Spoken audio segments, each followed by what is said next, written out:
We'll get going. Great. So hi, everyone. Thank you for joining us today. We are recording this call so that those who did register or have not seen the registration option can watch this at a later date. So for quick intros, my name is Erin Segrist. I'm president of Vermont Retail and Grocers Association. And we are here with our friends from DCap. It's a third-party trusted B2B filer of settlement claims to help you maximize and simplify your claim. I do want to clarify that retailers are able to file claims by themselves, but this partnership that we have with DCap is an option for time-squeezed members that can take advantage of the opportunity if you would like. The service is 100% contingency based. So if you don't get a settlement, you don't have to pay anything. And so I have Megan on as well as Matt.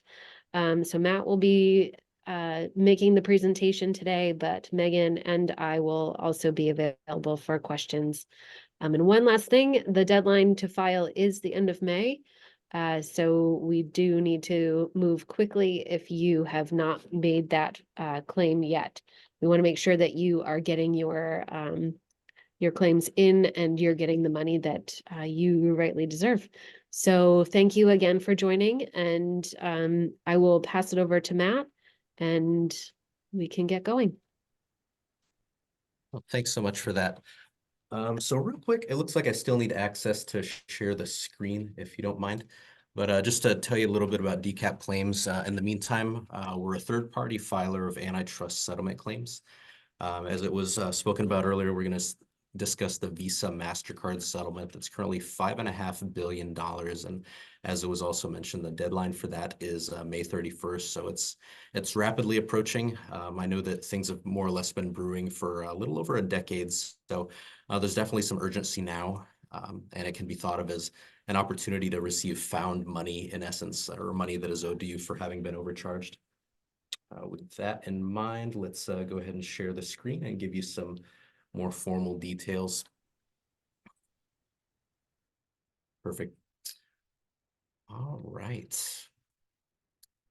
All right, so real quick, I just want to mention for the Visa Mastercard settlement we'll be talking about, DCap's going to utilize a contingency-only fee model.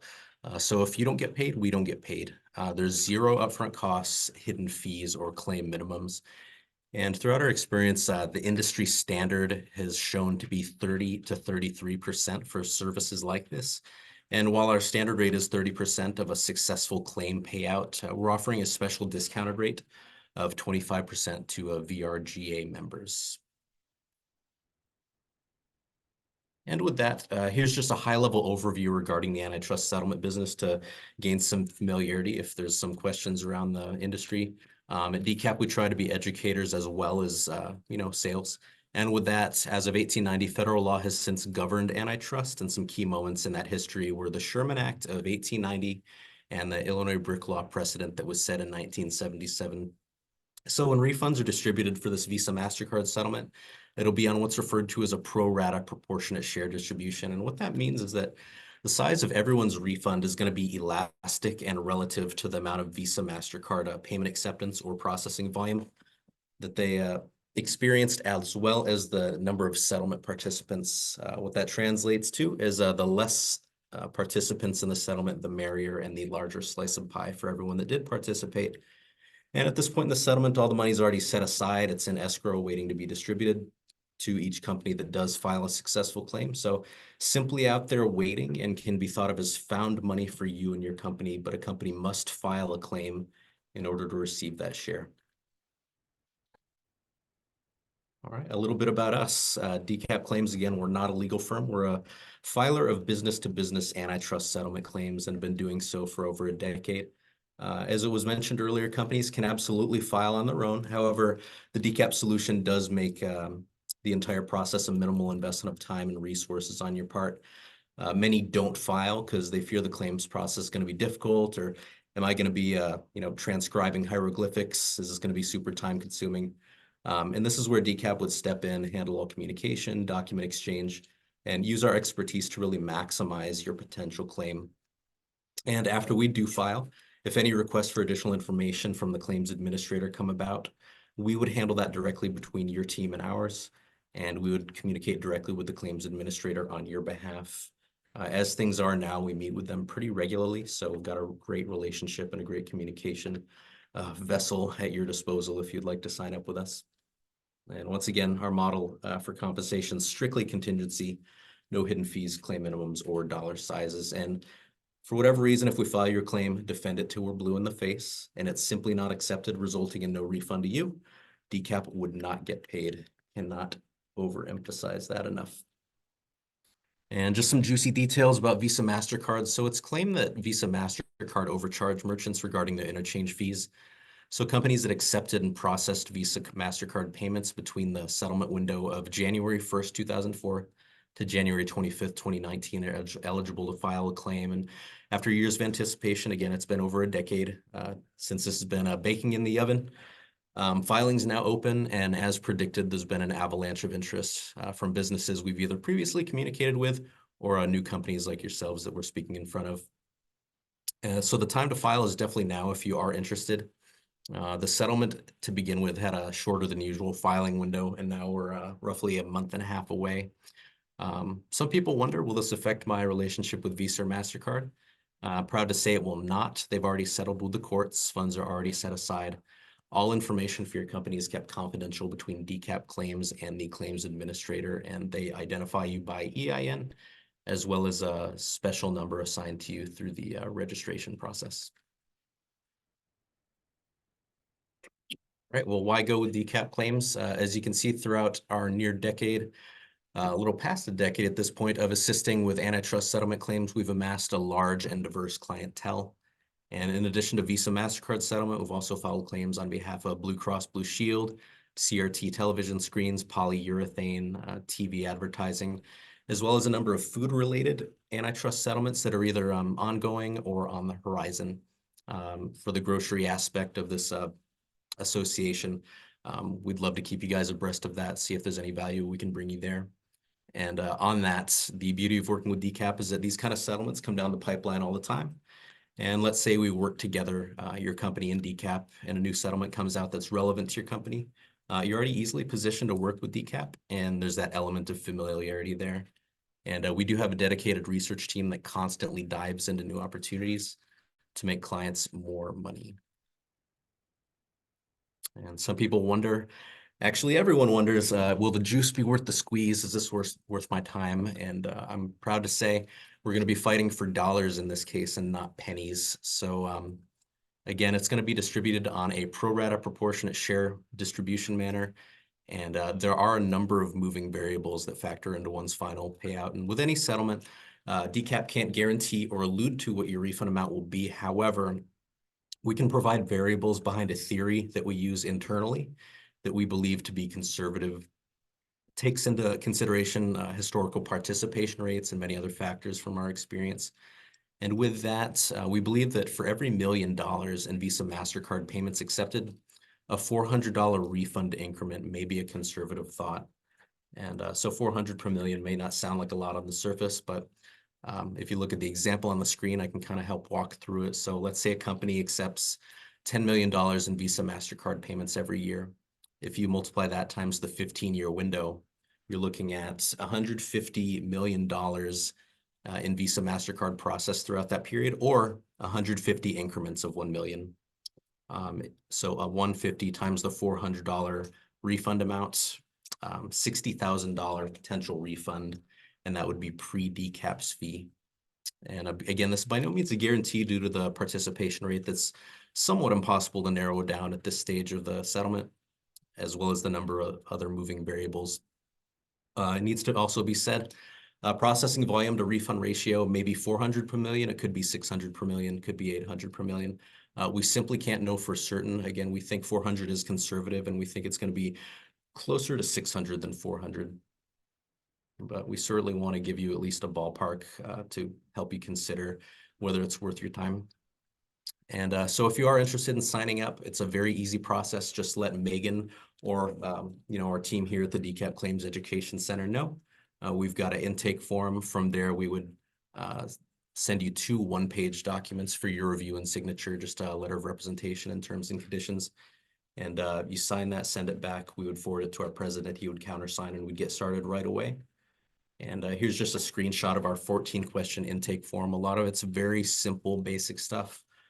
Your company name, address, the signer.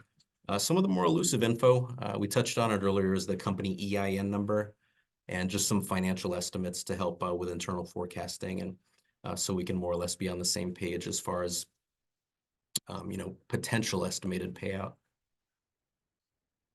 So yeah, please let us know if we can be of service to you, answer any questions that you may have. We've got intake forms. We've got an intake link as well. Megan is one of our rock stars on the team, so she's certainly a joy to talk to, and she'd love to speak with you guys, as well as us in Education Center too. We'd love to speak with you, help you assess if it's worth your time or not. So with that in mind, looks like we've got some time left. We'd be happy to answer any questions, and yeah, let us know what you're thinking, and we'd be honored to field those. Great, thank you, Matt. That was quick. Are there any questions for those members that are on the line? If you are on a phone, if you're calling in, you can press *6, and that should unmute you.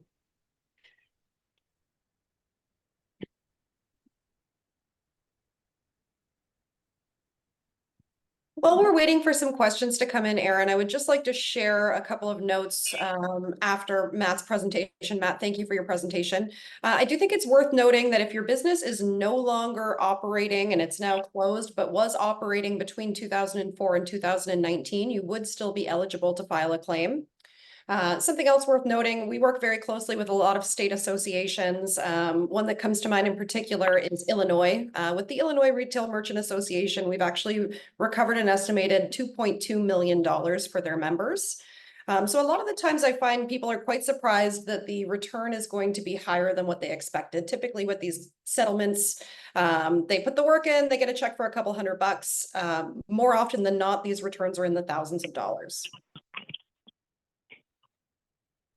Great, thanks, Megan. It makes yep, go ahead. Aaron, this is Frank Trombetta in Rutland. Can you hear me? Hi, Frank. Yes. Hey.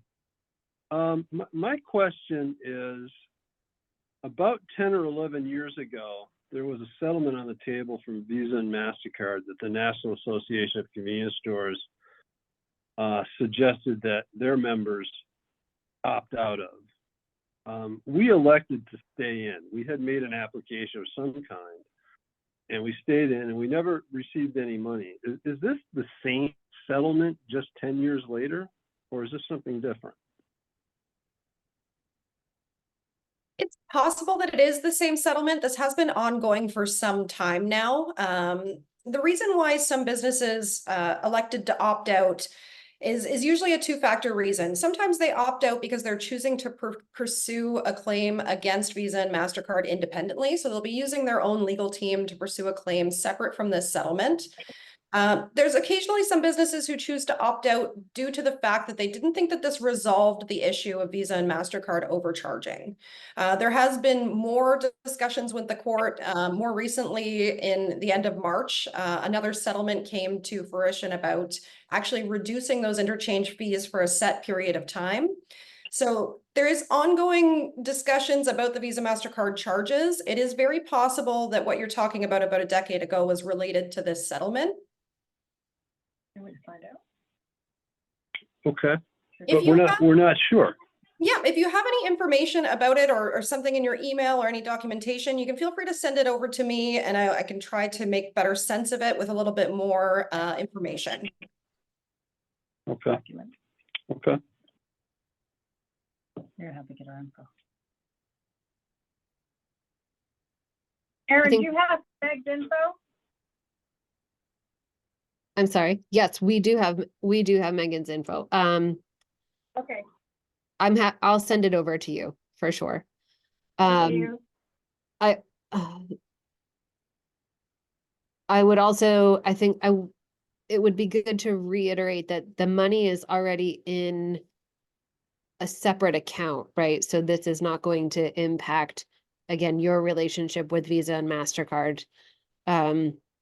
So there shouldn't be any impact on you. And I would anticipate that if you, oh, it looks like Megan's email is now in the chat. But Yep. I'll send that to you guys separately. I would assume that if you haven't made the claim against them or filed your own suit against them, then this is something that you may want to consider moving forward with. We've also shared with Aaron some case studies that relate to industries, grocery stores and restaurants. So if you operate a grocery store or a restaurant, we have some examples of the return that is expected for those specific industries. There are other questions?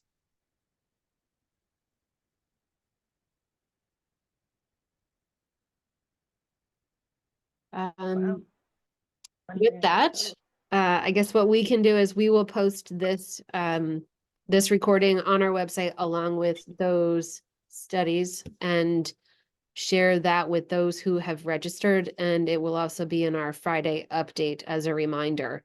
If you do have questions, again, Megan's email address is in the chat, but I'm happy to send that to those that registered as well.